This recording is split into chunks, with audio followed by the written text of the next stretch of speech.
Bangsa Indonesia, khususnya ABRI, telah kehilangan prajuritnya dengan meninggalnya Maijen Ernest Julius Magenda yang pernah menjadi salah seorang pimpinan intelijen Angkatan Darat di tempat kediamannya pada tanggal 15 Oktober 1972 dalam usia 53 tahun. Perwira tinggi yang telah menjalani masa pensiun mulai tahun 1970 itu selalu muncul dan memegang peranan penting dalam peristiwa-peristiwa bersejarah untuk menyelamatkan negara Republik Indonesia dari berbagai rongrongan. Salah satunya adalah peristiwa Madiun 1948 dan peristiwa penumpasan G30 SPKI. Namun, sesuai dengan sifat pekerjaannya dan sifat pribadinya, munculnya beliau dalam berbagai peristiwa-peristiwa penting itu sedikit sekali orang yang mengetahuinya karena beliau tidak pernah mau menonjolkan sejarah pribadinya.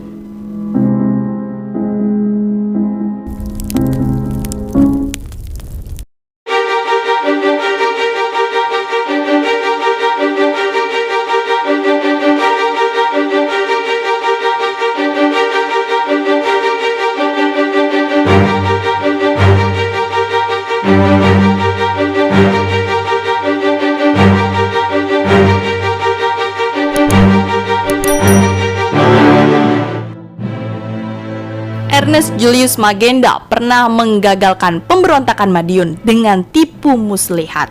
Pada waktu pemberontakan Madiun, beliau berhasil menggagalkan suatu pemberontakan massal hanya dengan muslihat tanpa menumpahkan darah setetes pun.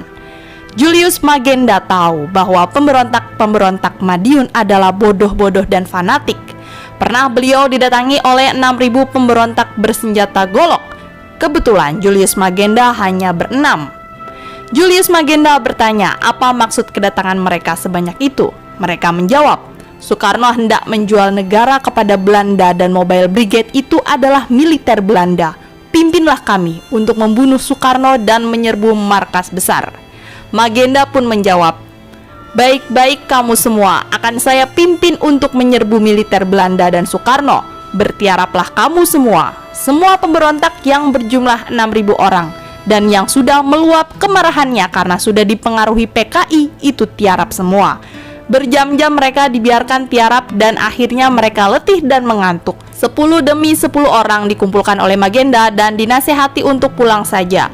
Dengan demikian lapangan yang dipenuhi 6.000 orang pemberontak itu berangsur-angsur menjadi kosong dan mereka pulang tanpa sadar. Pada waktu terjadinya peristiwa G30S, Ernest Julius Magenda pernah mendatangi Jenderal Nasution jam 10.30 malam sebelum pasukan-pasukan G30 SPKI menculik dan membunuh pahlawan-pahlawan revolusi itu. Demikian kata seseorang yang terus mengikuti kegiatan beliau selama penumpasan G30S.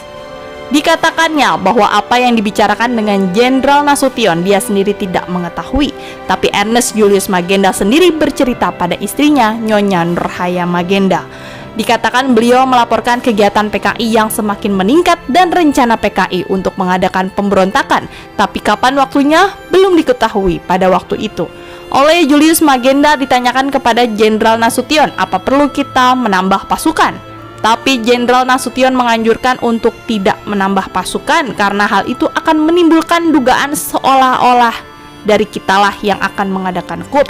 Julius Magenda aktif sekali dalam usaha-usaha penumpasan sisa-sisa G30 SPKI, tapi kegiatannya tidak banyak orang yang mengetahui. Pada tahun 1968, beliau mengajukan untuk pensiun lagi setelah sejak tahun 1964 sebagai pati diperbantukan ke Kasat. Permintaan beliau itu dikabulkan oleh pimpinan AD dan mulai tahun 1968 sampai 1970 menjalani masa persiapan pensiun. Tahun 1970 Maijen Ernest Julius Magenda memulai pensiunnya sampai akhir hayatnya. Pada Minggu pagi 15 Oktober 1972, beliau mengakhiri hayatnya setelah mengalami pendarahan otak.